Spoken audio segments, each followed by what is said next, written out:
नमस्कार and I welcome you all to world affairs. मैं हूं प्रशांत धवन। नाउ रिसेंटली ये टॉपिक बहुत ही ज्यादा न्यूज में है और आपको इसके बारे में पता होना चाहिए क्योंकि इस डेवलपमेंट से इंडियन मिलिट्री हमेशा के लिए बदल सकती है। यहाँ पर आप देख पाएंगे इंडियन एयरफोर्स के जो चीफ है, चीफ मार्शल, इन्होंने ये कहा है कि इंडियन एयरफोर्स को अब बदल देना चाहिए। इंडियन एयरफोर्स को ट्रांसफॉर्म करके हमें बनाना चाहिए air and space force. Now इनका मेन यहाँ पर पॉइंट ये है कि जिस तरीके से बाकी कई देश हैं वो अलग से स्पेस फोर्स बना रहे हैं, मतलब मिलिट्री का आप कह लीजिए। इंडियन मिलिट्री में अगर हम देखें तो 3 डिविजन्स आपको मिलेंगे, ठीक है। एक आर्मी, नेवी, एयरफोर्स। तो चौथी सर्विस की बात चल रही थी कि स्पेस फोर्स हम बनाएंगे। तो एयरफोर्स के चीफ कह रहे हैं कि आप सिंपली क्या करिए, जिस तरीके से फ्रांस ने अपनी एयरफोर्स को ही एयर एंड स्पेस फोर्स बना दिया है ना, वही काम इंडिया को करना चाहिए। नाउ यहां पर मैं ऐड कर दूं, ये एक ऐसा स्टेप है जो हमको ले लेना चाहिए था। 2023 खत्म होने को आ रहा है, 2024 एक महीने में स्टार्ट हो जाएगा और 2022 से हम सुन रहे हैं, 2 सालों से हम लगातार सुन रहे हैं कि स्पेस फोर्स एक ऐसी सर्विस है जो इंडिया ने अभी तक बनाई नहीं है और इससे एक बहुत ही बड़ा गैप आ जाता है भारत के सिक्योरिटी कवर पे। जिस तरीके से नॉर्थ कोरिया जैसे देश ने भी अपनी स्पेस फोर्स डेवलप कर ली है ना, अब हाई टाइम आ चुका है कि इंडिया भी एक प्रॉपर स्पेस फोर्स बना दे। नाउ मैं पहले चाहता हूं कि एक बार आपको बता दूं कि दुनिया में कितने देश हैं जिन्होंने अलग से स्पेस फोर्स बनाई है और कितने देश हैं जो अपनी एयरफोर्स को ही कन्वर्ट कर चुके हैं into air and space force.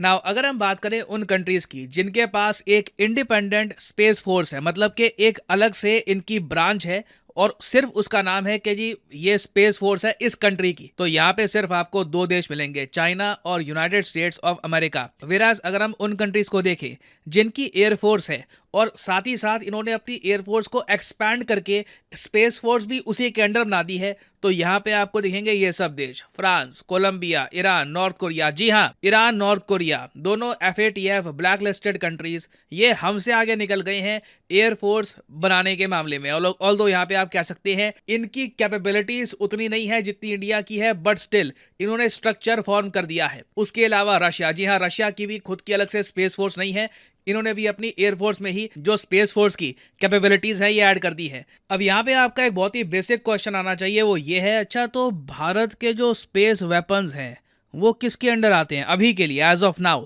और पहली बात तो ये स्पेस वेपन्स होते कौन से हैं? ये जो स्पेस फोर्सेस के बारे में हम सुन रहे हैं ये करती क्या है? देखिए प्राइमरीली अगर मैं आपको बताऊं ना तो 90% दुनिया भर में जो स्पेस फोर्सेस हैं इनका काम है दुश्मन की सैटेलाइट्स को डिस्ट्रॉय करना और अपनी सैटेलाइट्स को बचा के रखना। उसके अलावा देखिए अभी ज्यादा स्पेस फोर्स में स्कोप है नहीं। इवेंचुअली जैसे जैसे टेक्नोलॉजी डेवलप करेगी तब स्पेस फोर्स में और आपको एक्सपेंशन दिखेगा। अभी के लिए यही है कि दुश्मन की सैटेलाइट को आप डिस्ट्रॉय कर सकते हो या नहीं। और ये जो कैपेबिलिटी है भारत की, आपको पता होगा इंडिया ने मिशन शक्ति के अंडर आज से कुछ साल पहले दुनिया को दिखाया था कि हम लोग सैटेलाइट्स डिस्ट्रॉय कर सकते हैं। जब भारत ने खुद की ही सैटेलाइट्स इंटेंशनली डिस्ट्रॉय करके दिखाई थी दुनिया को बताने के लिए कि कल को किसी कंट्री से वॉर होती है तो उस कंट्री की जो सैटेलाइट्स हैं वो भी हम आराम से डिस्ट्रॉय कर पाएंगे। तो ये जो इंडिया की कैपेबिलिटी है, ये करने की जो क्षमता है ना अभी, ये आती है डिफेंस स्पेस एजेंसी के अंडर। इसके हेडक्वार्टर्स आपको मिलेंगे बेंगलुरु में और माना यह जा रहा है कि इंडिया की अगर मान लो स्पेस फोर्स बनती है ना तो इसी को ही डिफेंस स्पेस एजेंसी को ही कन्वर्ट करके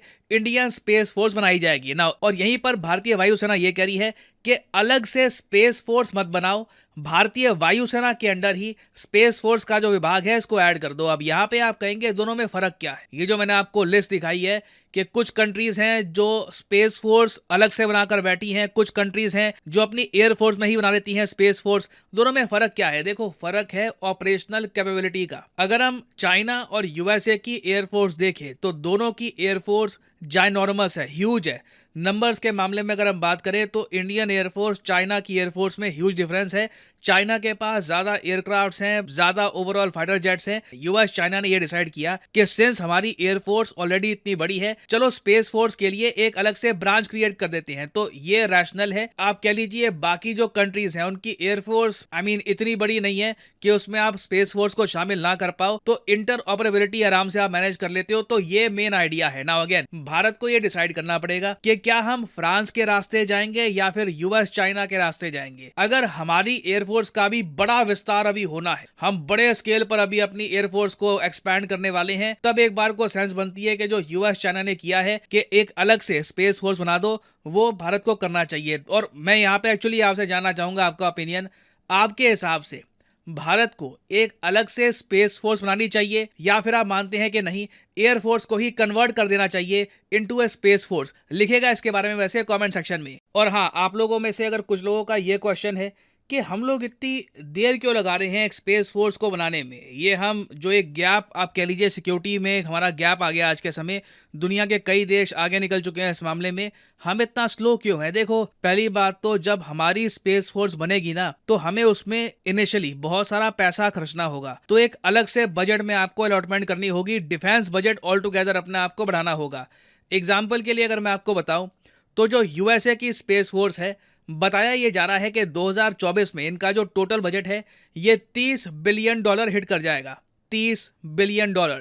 भारत का जो टोटल डिफेंस बजट है ये रफली $75 बिलियन का होता है। तो आप इमेजिन करके देखिए, यूएसए सिर्फ स्पेस फोर्स पर ही $30 बिलियन खर्चने वाला है। और वैसे आप अगर यूएसए का टोटल बजट देखो तो ये 700-800 बिलियन डॉलर्स पर ईयर के आसपास जाता है। तो उसके हिसाब से अगर हम कंपेयर करें तो भारत को भी 2 से 3 बिलियन डॉलर्स तो आराम से साल के एलोकेट करने होंगे फॉर अ स्पेस फोर्स। तो एडिशनल खर्चा होगा। ऑलरेडी आपको पता होगा इसरो का जो बजट है हमने इस बार इतना बढ़ाया नहीं है, उल्टा थोड़ी सी उसमें कटौती हुई है, तो इसमें खर्चा भी आएगा। एंड कोई बड़ी बात नहीं है कि इंडिया ये डिसीजन इवेंचुअली अगले साल या फिर 2025 के आसपास ले सकता है, बट नीड ये है कि जल्द से जल्द ये जो गैप बन चुका है इंडिया के सिक्योरिटी कवर में, हम इसको फिल करें। India needs a space force fast. और अनअकैडमी के देखिए ऑफर चल रहे हैं आज के समय। ये जो ऑफर्स हैं इनको आप यूज कर सकते हैं टू गेट डिस्काउंट। तो कमेंट सेक्शन में लिंक आपको मिल जाएंगे। आप यहाँ पर कोर्स ओपन करके you can use the code PD10 और आपको डिस्काउंट मिल जाएगा। और जो सेल्स टाइम टू टाइम आती रहती है इनका भी आप लाभ उठा पाएंगे। So this is the end of the video. Thanks for listening, and as always, may the gods watch over you.